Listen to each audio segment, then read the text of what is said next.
கொலை குற்றச்சாட்டுகளுக்காக மரண தண்டனை விதிக்கப்பட்டிருந்த முன்னாள் அமைச்சர் பிரேமலால் ஜெயசேகரவை விடுதலை செய்யுமாறு மேன்முறையீட்டு நீதிமன்றம் வழங்கிய உத்தரவை ரத்து செய்யுமாறு கோரி தாக்கல் செய்யப்பட்ட மேன்முறையீட்டு மனு மீதான விசாரணையை செப்டம்பர் 4ஆம் தேதி வரை ஒத்திவைக்க உயர்நீதிமன்றம் நேற்று உத்தரவிட்டது. சர்வதேச நாணய நிதியத்தின் முகாமைத்துவ படிப்பாளர் கிறிஸ்டலினா ஜோர்ஜேவா எதிர்வரும் திங்கட்கிழமை இலங்கைக்கு விஜயம் செய்யவுள்ளார். களுத்துறை தெற்கு போலீஸ் பிரிவிற்கு உட்பட்ட வடியமங்கட பகுதியில் நேற்று இரவு நடத்தப்பட்ட துப்பாக்கிச் சூட்டில் ஒருவர் காயமடைந்து வைத்தியசாலையில் அனுமதிக்கப்பட்டுள்ளார். மேலும் சம்பவம் தொடர்பிலான மேலதிக விசாரணைகளை போலீசார் முன்னெடுத்து வருகின்றனர். கொழும்பு ஜிந்துப்பிட்டிய பகுதியில் நேற்று இரவு நடத்தப்பட்ட துப்பாக்கிச் சூட்டில் ஒருவர் உயிரிழந்துள்ளதோடு சம்பவ இடத்தில் காயமடைந்த 4 கொழும்பு தேசிய மருத்துவமனையில் அனுமதிக்கப்பட்டுள்ளதாக போலீசார் தெரிவித்துள்ளனர். மன்னார் கடற்பரப்பில் போதைப்பொருள் கடத்தலுக்கு பயன்படுத்தப்பட்டதாக சந்தேகிக்கப்படும் டிங்கி படகொன்றை கடற்படையினர் நேற்று கைப்பற்றியிருந்தனர். அத்துடன் அந்த படகில் இருந்த 2 கடற்படையினரால் கைது செய்யப்பட்டதாகவும் கடற்படை ஊடக பிரிவு தெரிவித்துள்ளது. சுற்றுலா பயணிகளுக்கு இலவச விசா வழங்குவதில் சட்ட சிக்கல்களை எதிர்கொள்ள நேரிட்டுள்ளதாக சுற்றுலாத்துறை பிரதி அமைச்சர் ருவான் ரணசிங்க தெரிவித்துள்ளார்.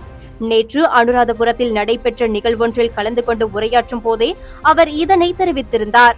நாட்டில் அமுல்படுத்தப்பட்டுள்ள புதிய கல்வி மறுசீரமைப்பானது மலையக பகுதிகளில் உள்ள பாடசாலைகளிலும் முழுமையாக அமுல்படுத்தப்பட வேண்டும் என பாராளுமன்ற உறுப்பினர் வேலுசாமி ராதாகிருஷ்ணன் நேற்று 2025ஆம் ஆண்டு தரம் 5 புலமை பரிசில் பரீட்சையில் சித்தியடைந்த மாணவர்களுக்கான பரிசளிப்பு நிகழ்வொன்றில் உரையாற்றும் போதே இதனை வலியுறுத்தியிருந்தார். ஸ்ரீலங்கா பொதுஜன பெரமுனவின் அனுராதபுரம் மாவட்ட தலைவர் திஸ்ஸகுட்டி ஆராய்ச்சியின் செயற்பாடுகள் காரணமாக அக்கட்சியின் கலென் பிந்துனுவ பிரதேச சபை உறுப்பினராக பணியாற்றிய வணக்கத்திற்குரிய அனுராதபுர சோமரதன தேரர் அந்த கட்சியிலிருந்து விலகியுள்ளார். ஹோமாகம சமகி மாவத்தை பகுதியில் நபரொருவர் நடத்திய தாக்குதலில் 3 வயது சிறுமியொருவர் உயிரிழந்துள்ளார்.